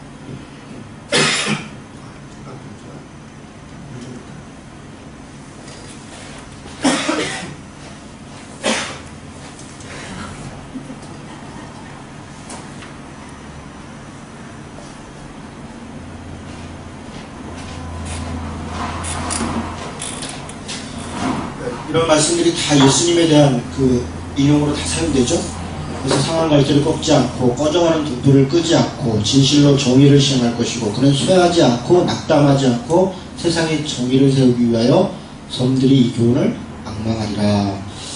뭐 그런 얘기도 쭉 있는데요. 6절에 나 여호와가 의로 너를 불렀은즉 내가 내 손을 잡아 너를 보호하고 너를 세워 백성의 언약과 이 백성 언약과 이방의 빛이 되게 하느니. 이렇게. 그러니까 구약 성경에도 이미 이방의 복음이 전파될 것에 대해서 사실 여러 군데 이야기를 하고 있습니다. 그러니까 이스라엘 사람들이 지금도 여전히 자신들만이 하나님의 선택된 백성이다 이렇게 생각하고 있는 것은 착각이에요. 그러니까 구약 성경만 믿더라도 구약 성경에 이미 말씀들이 있는데, 그러니까 신약 시대에도 이방인들을 그 백성 취급하지 않잖아요. 그것도 구약 성경을 잘 이해하지 못하는 겁니다. 구약 성경에 이미 하나님의 말씀이 이방에 전해줄 것을 이야기했고 사실 그것을 순종하면서 가야 돼요. 그게 이루어지지 않으니까 이방의 사도인 사도 바울을 택해서 그 일을 본격적으로 시작하시는 거죠. 하나님께서. 자, 그런 이 흐름들을 잠깐 보시고요. 자, 넘어가겠습니다. 43장. 야곱아, 너를 창조하신 여호와께서 지금 말씀하시느니라. 이스라엘은 너를 지으신 이가 말씀하시느니라. 너는 두려워하지 말라. 내가 너를 구속하였고 내가 너를 지명하여 불렀나니 너는 내 것이라. 이 말씀마다 너와 은혜가 되죠. 근데 이게 배경이 있는 거예요. 배경이. 5절에 두려워하지 말라. 내가 너와 함께하여 내 자손을 동쪽에서부터 오게 하며 서쪽에서부터 너를 놓을 것이며 내가 북쪽에서 이르기를 내놓으라. 남쪽에서 이르기를 가두어 두지 말라. 내 아들들을 먼 곳에서 이끌며 내 딸들을 땅끝에서 오게 하며 내 이름으로 불려지는 모든 자 곧 내가 내 영광을 위하여 창조한 자를 오게 하라. 그를 내가 지었고 그를 내가 만들었느니라. 사실 대개 다 비슷한 얘기들이라 그냥 넘어가겠습니다. 바벨론에서 빠져나오는 얘기들, 이렇게 19절에 보라 내가 새 일을 행하리니 이제 나타나겠고 광야에서 새 물을 내가 넘어가겠습니다. 자, 44장에 보니까 이전에 내가 택한 여수루나, 여수이라는 단어 어서 많이 들어본 것 같지 않아요? 요즘 누구 별명으로 쓰는지 아세요? 잘 모르시는 거예요. 박주영 팬클럽이 여수루입니다. 여수루. 박주영한테 여술은 박주영아 이렇게 그렇게 많이 얘기를 하는데요. 여술이라는 말이 고든 자, 의로운 작은 백성 이런 뜻입니다. 45장 이렇게 다 비슷한 얘기들이 계속 진행되고 있고요. 44장 9절부터 그러니까 우상이 허망하다 이런 얘기들을 10절에 보니까 신상을 만들고 무익한 우상을 두어 만든 자가 누구냐 이러면서 이제 그런 우상 숭배를 하는 것의 허망함들에 대해서 쭉 이야기를 하고 있고요. 17절에 그 나머지로 신상 곧 자기의 우상을 만들고 그 앞에 엎드려 경배하며, 이건 무슨 얘기냐면 사람이 뭐냐면 이게 물건을 갖다가 뭘 만들고 고기를 잡으면 고기도 먹고 이러면서 뭘 갖다 만들고 한편으로는 그걸 사용해서 뭘 쓰고 한편으로는 그걸 가지고 경배하고, 그러니까 우상이라는 게 그런 존재라는 거예요. 섬기기도 하고 또 한편으로는 자기가 사용하고, 그러니까 아무런 효력도 없는 건데 그런 걸 가지고 자기들이 이렇게 우상을 만들어서 쓰고 있다 이런 얘기를 하는 겁니다. 자, 18절에는 그들이 알지도 못하고 깨닫지도 못하면 그들의 눈이 가려서 보지 못하며 그들의 마음이 어두워서 깨닫지 못하느니라. 그래서 어떻게 하느냐. 21절에 야곱아 이스라엘아 이 일을 기록하라. 너는 내 종이라. 내가 너를 지었으니 너는 내 종이라. 내가 내 허물을 빽빽한 구름같이 내 죄를 안개같이 없이 하였으니 너는 내게로 돌아오라. 내가 너를 구속하였음이니라. 이렇게 이야기하고 있습니다. 자, 넘어가서 45장에 한번 하겠습니다. 아까 보레스에 대한 이야기 잠깐 봤었고요. 45장 4절 보니까 내가 나의 종 야곱, 내가 택한 자 이스라엘 곧 너를 위하여 내 이름을 불러 너는 나를 알지 못하였을지라도 내게 칭호를 주었노라. 나는 여호와라. 나 외에 다른 이가 없나니 나밖에 신이 없느니라. 너는 나를 알지 못하였을지라도 나는 내 띠를 동일할 것이요 해 뜨는 곳에서든지 지는 곳에서든지 나밖에 다른 이가 없는 줄을 알게 하리라. 나는 여호와라. 다른 이가 없느니라.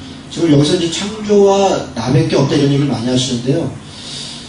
여러분 우리가 이제 한 가지 여기서 좀 생각해 볼 게, 아마 제가 창세기 설교할 때 들으신 분들은 알 텐데 하나님이 유일신이냐, 단 하나의 신이냐 아니냐 최고의 신이냐. 무슨 얘기냐면 여러 신들이 있는데 그 중에 하나님이 제일 힘세고 제일 능력이 있어서 우리가 하나님을 믿는 거냐, 아니면 다른 신의 존재는 없는 거냐, 하나님만이 신인 거냐. 여러분 어떻게 생각하세요? 제가 질문 이해가 되셨어요? 어떠세요? 유일신 다른 신들은 뭐예요?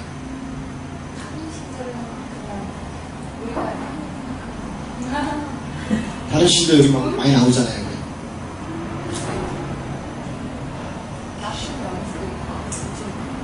나쁜 영일 수도 있고. 또 어떻게 생각하세요?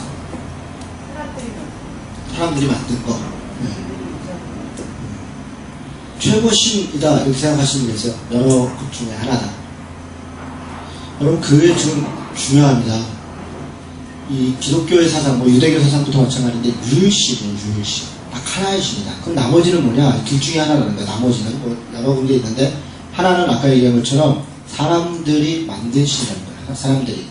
사람들이 자기 욕심, 자기 욕망을 이렇게 뭔가를 통해서 이렇게 투사시키는 거예요. 그래서 자기가 원하는 거를 빌고 자기가 원하는 걸 또 받고 그리고 그걸 이렇게 종교화하고 그렇게 해서 만든 신, 그러니까 신이 아닌 거죠. 실제로는 자기 마음에 있는 것은 투사이죠. 두 번째로는 악한 세력이 있다. 사탄, 귀신이 존재하잖아요. 그들이 변형같이 속이는 거죠. 거짓을 속이는 거. 거기에 속는 거예요. 거기에. 그래서 어떤 하나님을 대적한 어떤 신이 있는 게 아니라 이미 멸망하고 그리고 망할 심판을 받을 그런 존재들, 악한 존재들, 그런 존재들이 변형된 모습들입니다. 그게 사탄이고 귀신이죠.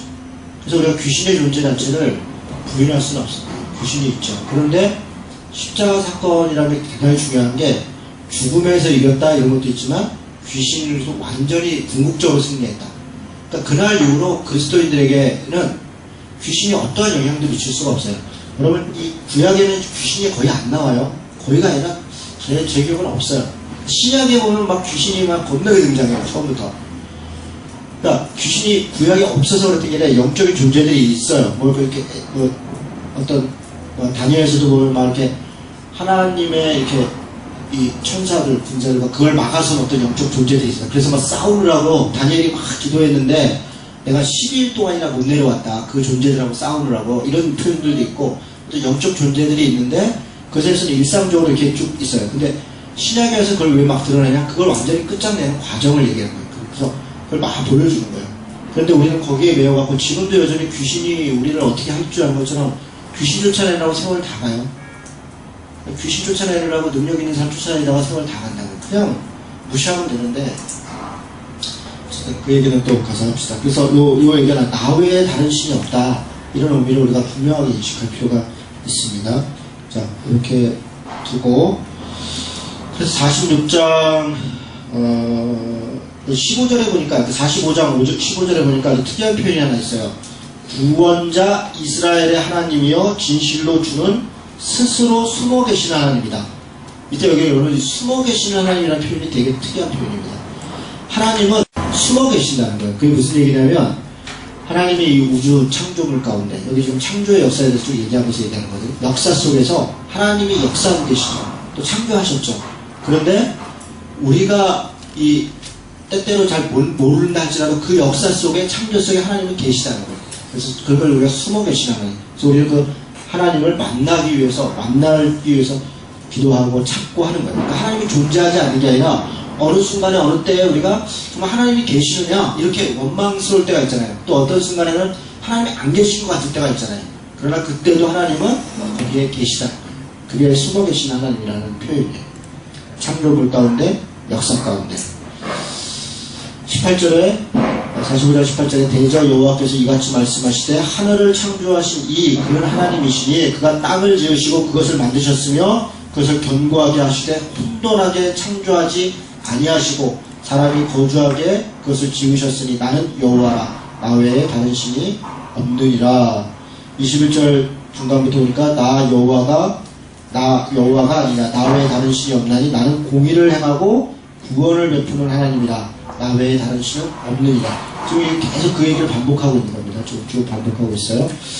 46장 1절 벨은 엎드려졌고 느보는 구부러졌도다. 그래서 벨은 바벨론을 얘기합니다. 벨은 바벨론이고 느보는 이제 바로 그러니까 벨은 바벨론의 신이고 바알 이런 것들인데 바벨론을 상징하는 거죠. 그러니까 바벨론의 신. 그러니까 이때 당시 고대를 좀 이해할 필요가 있는 게 신과 국가가 나뉘어져 있는 게 아닙니다. 그러니까 그 신들의 세상이고 왕들의 전쟁이고 그냥 신을 얘기하고 무슨 나라를 얘기하고 그게 같은 거예요. 믿는 것이고 행동하는 것이고 이런 것이죠. 느보는 마루tuk의 아들 뭐 이렇게 하는데 이것도 신의 종류죠. 또 갈대아 이런 표현이 나오면 그건 또 바벨론이고요. 갈대아 사람, 갈대아 우루 이거 바벨론을 얘기하죠. 그러니까 이쪽 지역이라는 거예요. 이쪽 지역, 메소포타미아 지역.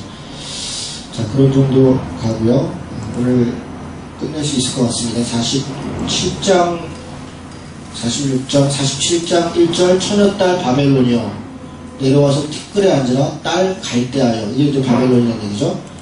그리고 6절에 전에 내가 내 백성에게 노하여 내 기업을 욕되게 하여 그들을 내 손에 넘겨주었거늘 내가 그들을 긍휼히 여기지 아니하고 늙은이에게 내 명예를 심히 무겁게 메우며.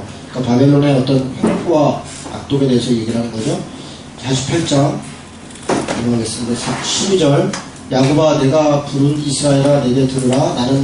나는 그니 나는 처음이요 또 나는 마지막이라. 14절 너희는 다 모여 들으라. 나 여호와가 사랑하는 자는 나의 기뻐하신 뜻을 바벨론에 행하리니 그의 팔이 갈대아인에게 임할 것이다. 그들 중에 누가 이 일들을 알게 하였느냐. 그러니까 하나님께서 바벨론으로부터 이들을 구원하실 것이다. 이런 약속들을 쭉 하고 있는 겁니다. 그리고 49장의 6절의 끝에 내가 또 너를 이방의 빚으로 삼아 나의 구원을 베풀어 땅 끝까지 이르게 하리라. 이스라엘의 구속자 이스라엘의 거룩한 이이신 여호와께서 사람에게 멸시를 당하는 자 백성에게 미움을 받는 자 바람들에게 종이 된 자에게 이같이 이르시되 왕들을 보고 일어서며 고관들이 경배하리니 이는 이스라엘의 거룩하시니 신실하신 여호와 그가 너를 택하였음이니라. 회복에 대해서 계속 이야기를 하고 있는 거죠. 자, 그리고 다른 건 다 비슷합니다. 50장도 비슷한 얘기인데 44절에 주 여호와께서 학자들의 혀를 내게 주사 나로 곤고한 자를 말로 어떻게 도와줄 줄을 알게 하시고 아침마다 깨우치시되 나의 귀를 깨우치사 학자들 같이 알아듣게 하시도다. 이게 참 좋은 구절이죠. 이게 참 좋은 구절이에요. 학자들의 혀처럼. 그러니까 이렇게 하나님의 말씀을 깨닫고 또 그것을 전하고 이렇게 하는 것. 이게 우리 기도 제목이 되면 좋겠어요. 아이들 위해서 기도할 때도 이 말씀을 들고 같이 기도해주면 좋겠어요. 아이들이 학자의 혀, 학자의 같이 알아듣게 하시고 또 그렇게 깨닫게 하시고 그렇게 행할 수 있도록 좋은 말씀이라 읽어드리겠습니다. 자, 52장을 보겠습니다. 나머지는 비슷비슷한 얘기들이라 그냥 지나가겠습니다. 52장 7절부터도 다 이제 회복에 대한 얘기인데 3절 여호와께서 이와 같이 말씀하시되 너희가 값없이 팔렸으나 돈 없이 속량되리라. 이런 것도 이 신약 말씀 같죠. 그러니까 이게 49장부터 이 뒷부분은 꼭 신약 말씀 같아요. 신약의 이야기들을 꼭 하는 것 같아요. 7절에 좋은 소식을 전하며 평화를 공포하며 복된 소식을 가져오며 구원을 공포하며 시온을 향하여 이르기를 내 하나님이 통치하신다 하는 자의 산을 넘는 발이 어찌 그리 아름다운고. 이것도 다 신약에서 인용한 거죠. 네, 복음 전하는 발에 대해서 다 인용한 거죠. 13절 보라 내 종이 형통하리니 받들어 높이 들려서 지극히 존귀하게 되리라. 53장은 통틀어 그러죠. 우리가 전한 것을 누가 믿었냐 여호와의 팔이 누구에게 있겠느냐. 그러면서 그가 찔림은 이렇게 나도 그가 실로 우리의 질고를 지고 이렇게 그죠. 이게 다 우리가 읽었던 말씀이죠. 다 하나님 예수님에 대한 말씀이고 회복에 대한 말씀이고 그런 말씀이죠. 지나가겠습니다. 6절을 이렇게 얘기합니다. 53장 6절 우리는 다 양같아서 그릇 행하여 각기 제 길로 갔거늘 여호와께서는 우리 모두의 죄악을 그에게 담당시키셨도다. 이게 실상이죠. 우리가 의로와 선을 쫓아온 것이 아니라 우리는 우리의 길을 갔는데 이스라엘이 이스라엘을 길을 갔는데 하나님께서 그의 죄를 그에게 담당시키셔서 그를 회복시키셨다. 우리를 회복시키셨다. 라고 말씀하시는 것이죠. 자, 54장도 넘어가고요. 55장. 이제 하나님이 초대하시는데 55장 1절부터 오라 너희 모든 목마른 자들아 물로 나와라 돈 없는 자도 오라 너희는 와서 사 먹되 돈 없이 값없이 와서 포도주와 젖을 사라 너희가 어찌하여 양식이 아닌 것을 위하여 은을 달아주며 배부르게 하지 못한 것을 위하여 수고하느냐 내게 듣고 들을지어다 그리하면 너희가 좋은 것을 먹을 것이고 너희 자신들이 기름진 것으로 즐거움을 얻으리라 너희는 귀를 기울이라 내게로 나와 들으라 그리하면 너희의 영혼이 살리라 내가 너희를 위하여 영원한 언약을 맺으리니 곧 다윗에게 허락하신 확실한 은혜이라. 말씀이 쭉 진행합니다. 6절 너희는 여호와를 만날 만한 때에 찾으라 가까이 계실 때에 그를 부르라. 8절 이는 내 생각이 너희 생각과 다르며 내 길은 너희의 길과 다름이니라. 근데 뭘 다르다고 얘기하는 거냐면 7절을 얘기하는 겁니다. 악인은 그의 길을 불의한 자는 그의 생각을 버리고 여호와께 돌아와라. 그리하면 그가 긍휼히 여기시다. 우리 하나님께로 돌아와라. 그가 너그럽게 용서하시다. 악인인 자, 못된 자가 그대로 그 생각을 그렇게 살면서 하나님께 올 수는 없는 거예요. 내 생각과 너의 생각이 다르다는 거예요. 사람들은 악하게 하고 뭔가 이렇게 형통하게 그렇게 하면 이거 뭐 성공하면 그것도 뭐 좋은 건가 보다. 그렇지 않다는 겁니다. 하나님의 생각은 거룩하고 순종하고 선하고 이런 것이다. 그걸 쫓아가야 된다. 이런 얘기를 하는 겁니다. 11절 내 입에서 나가는 말도 이와 같이 헛되이 내게로 돌아오지 아니하고 나의 기뻐하는 뜻을 이루며 내가 보낸 일에 형통함이니라. 자, 마지막 단락을 하겠습니다. 56장에서 66장은 시온의 회복과 새하늘과 새 땅에 대해서 이야기하는데요. 지금까지도 계속 회복에 대해서 이야기를 했고 56장 1절에 여호와께서 이와 같이 말씀하시기를 너희는 정의를 지키며 의를 행하라. 이는 나의 구원이 가까이 왔고 나의 공의가 나타날 것임이라 하셨도다. 안식일을 지키며 더럽히지 말고 뭐 등등 나오죠. 3절에 여호와께 연합한 이방인은 이런 표현도 되게 독특한 표현이에요. 여호와와 이방인을 연합할 수가 없습니다. 그런데 여기서 여호와께 연합한 이방인 이런 표현을 해서 이방인들에게 복음이 전해질 것이다 이런 얘기를 하는 거예요. 6절에도 보면 이방인마다 이렇게 있어요. 내가 곧 그들을 나의 성산으로 인도하여 기도하는 내 집에서 그들을 기뻐하게 할 것이고 그들의 번제와 희생을 나의 제단에서 기꺼이 받게 되리니 이는 내 집이 만민이 기도하는 집이라 일컬음이 될 것이다. 여기서 나오죠. 만민이 기도하는 집이다. 그러니까 이스라엘 백성만이 아니라 만민이.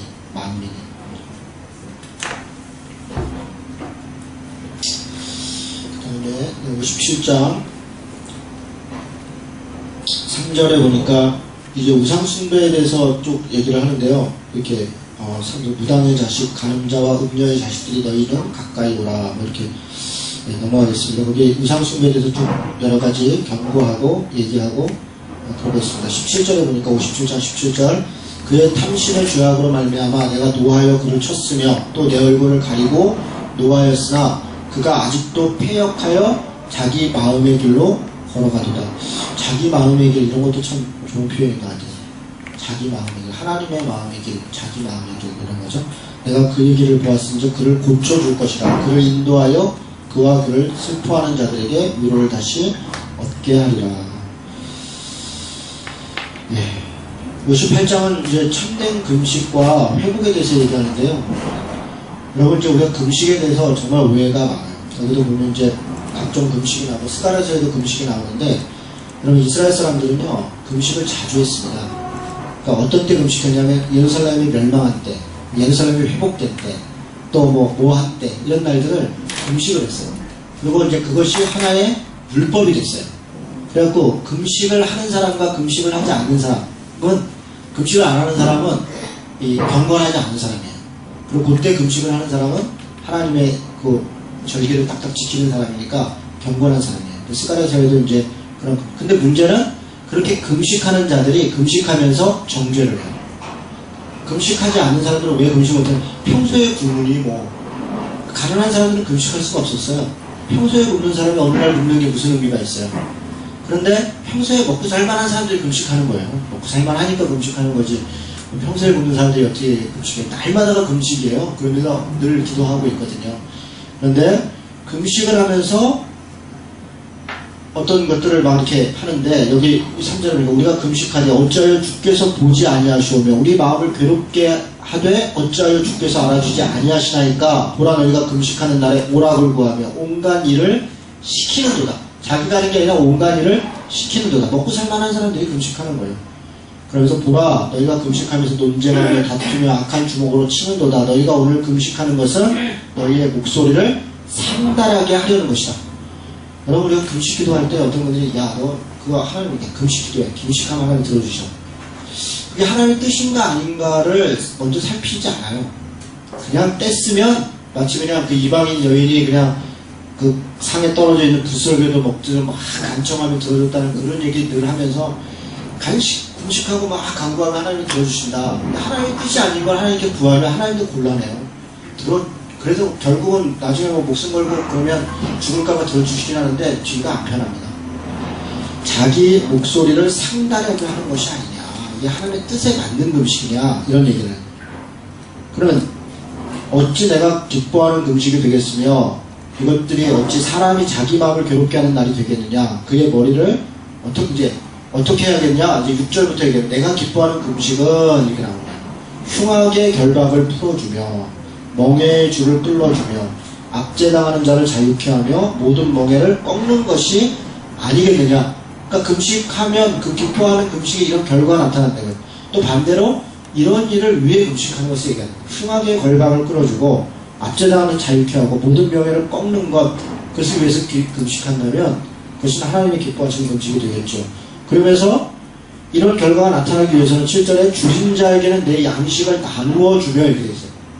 유리하는 빈민을 집에 들이며 헐벗은 자들을 보며 입히며 내 골육을 피하여 스스로 숨지 아니하는 것이 아니겠느냐. 이게 기뻐하시는 금식이라는. 금식하면서 금식한다는 것은 선을 행한다는 것입니다.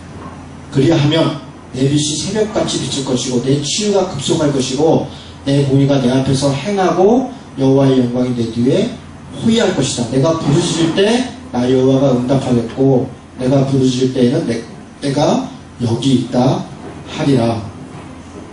그러면서 이렇게 금식에 대해서 좀 이야기를 하죠. 그 후에 말씀들은 생략하겠습니다. 자, 59장 더 넘어가겠습니다. 59장에 여호와의 손이 짧아 구원하지 못함도 아니고 귀가 둔하여 듣지 못하심도 아니라 오직 너희 죄악이 너희와 너희 하나님 사이를 갈라놓았고 너희 죄가 그의 얼굴을 가리워서 너희에게 듣지 않으시게 함이니라. 왜 금식하는데 역사가 안 되는가? 혹은 금식하지 않아도 하나님의 뜻 가운데 살아가는가? 여호와의 손이 짧고 귀가 둔하고 그런 게 아니잖아요. 그죠? 오직 너희 죄악이. 그러니까 우리가 죄악 가운데 있고 내가 지금 무엇을 구하고 이것을 사실 정말 민감할 필요가 있어요. 내가 지금 하나님의 뜻을 쫓아가는가? 하나님의 뜻을 구하고 있는가? 그런 금식, 그런 기도라면 좋죠. 되게 우리가 기도하는 내용을 가만히 보세요. 우리가 금식할 때 보면 좀 이기적인 게 많아요. 그런 부분들에 물론 또 이렇게 구해야 될 때는 정말 구해야죠. 간구해야 되고 우리가 연약한 존재니까 당연히 간구해야 된다. 그러니까 간구 자체를 하지 않아야 된다 그런 얘기가 아니라 우리가 어떤 경지로 가야 되는가 그런 부분들이 필요하겠습니다. 자, 나머지는 다 넘어가겠습니다. 60장 끝내겠습니다. 일어나라 빛을 발하라 이는 내 빛이 이르렀고 여호와의 영광이 내 위에 임하였으니라. 보라 어둠이 땅을 덮을 것이고 캄캄함이 만민을 가리려니와 오직 여호와께서 내 위에 임하실 것이며 그의 영광이 내 위에 나타나리니 나라들은 내 빛으로 왕들은 비치는 내 광명으로 나아오리라. 엄청난 선언이죠. 엄청난 선언입니다. 완전히 회복돼서 오히려 빛을 발하는 그런 나라로 다시 설 것이다 이런 얘기들을 하는 겁니다. 61장을 보겠습니다. 이 61장 1절 말씀은 예수님의 출사표죠. 주 여호와의 영이 내게 내리셨으니 이는 여호와께서 내게 기름을 부으사 가난한 자에게 아름다운 소식을 전하게 하려 하심이라. 나를 보내사 마음이 상한 자를 고치시고 포로된 자에게 자유를 갇힌 자에게 노임을 선포하며 여호와의 은혜의 해와 우리 하나님의 보복의 날을 선포하여 모든 슬픈 자를 위로하되. 여러분 이 말씀은 말 그대로입니다. 이것을 소위 영적으로 해석을 한다고 해서 가난한 자, 포로된 자, 억압된 자 이런 것들 무시해서는 안 돼요. 당시에는 가난한 자들이 너무너무 많았고요. 포로된 자들이 너무 많았고요. 억압되고 고통받는 사람들이 너무너무 많았다는 거예요. 그리고 그들이 그렇게 그러니까 바벨 활동에 있으면서 호의호식하고 있는 게 아니라 그들이 노예로 있었거든요. 그래서 어떤 시편을 보면 그 강가에 그들이 나와서 날마다 탄식하고 자기들의 아픔과 고통 때문에 날마다 기도하나 그 눈물이 우리의 양식이 되고 이런 시편들이 있어요. 그렇게 그들이 고통 가운데 있었다. 그렇게 가난하고 그렇게 억압되고 그렇게 포로되고 그랬던 사람들이 회복된다는 거죠. 즉 그 말 그대로 하는 겁니다. 그리고 예수님도 마치 그와 같이 우리가 그때 당 예수님이 오셨을 때도 그런 사람들이에요. 가난하고 고통과 아픔 가운데 있는 사람들. 그리고 그들에게 소망과 희망을 주고 믿음을 주고 그들을 회복시키시고 예수님의 사역이죠. 물론 궁극적으로는 구원의 사역이시고 당시에 있는 사람들에게 그렇게 살아있는 모습 자체가 하나님께 저주가 아니다 라고 하는 것을 가르쳐 주신 거죠. 하나님 앞에 그 자체가 굉장한 소망이 되는 것입니다. 자, 넘어가겠습니다. 10절 내가 여호와께로 말미암아 크게 기뻐하여 내 영혼이 나의 하나님으로 말미암아 즐거워하리니 이는 그가 구원의 옷을 내게 입히시며 공의의 겉옷을 내게 더하시니 신랑이 사모를 쓰며 신부가 자기 보석으로 단장함 갖게 하셨습니다. 참 표현이 이쁘네요. 그죠? 자, 62절부터 뭐 다 비슷한 얘기도 간 것 같고요. 65장 보겠습니다. 64장 1절 한번 보죠. 64장 1절에 보니까 원하시건대 주는 하늘을 가지고 강림하시고 주 앞에서 산들이 진동하기를 불이 섭을 사르며 불이 물을 끓임같이 갖게 하사 주의 원수들이 주의 이름을 알게 하시며 이방 나라들로 주 앞에서 떨게 하옵소서. 마치 무슨 재림 같죠? 네, 재림 같은 그런 이야기들을 하시는 겁니다. 65장은 이제 새하늘과 새 땅에 대해서 얘기합니다. 이제 아마 회복이 있고 재림이 있고, 이게 물론 짧게는 바벨론으로부터, 그러니까 그 페르시아로부터 회복되는 이스라엘을 얘기하지만 가만히 쭉 읽어보면 이게 궁극적인 어떤 모습에 대해서도 이야기하고 있다는 걸 우리가 느낄 수 있죠. 17절을 보니까 보라 내가 새하늘과 새 땅을 창조하리니, 여기서 새하늘과 새 땅이 나오잖아요. 그죠? 이전 것은 기억되거나 마음에 생각나지 아니할 것이다. 그죠? 그것은 지나갈 것이다. 그런 얘기를 20절에 보니까 거기는 날수가 많지 못하여 죽는 어린이와 수완이 차지 못한 노인이 다시는 없을 것이다. 이런 말씀들이 있죠. 그리고 25절 이리와 어린 양이 함께 먹고 뭐 등등등, 아까 이사야에서 쭉 이야기했던 얘기들이 궁극적으로 이루어질 것이다, 이런 얘기를 하는 거죠. 자, 66장으로 가겠습니다. 66장 10절에서 14절 비슷한 얘기들인데 패스하겠습니다. 18절에 보니까 내가 그들의 행위와 사상을 아노라. 때가 이르면 눈나라와 언어가 다른 민족들을 모으리니 그들이 와서 나의 영광을 볼 것이며.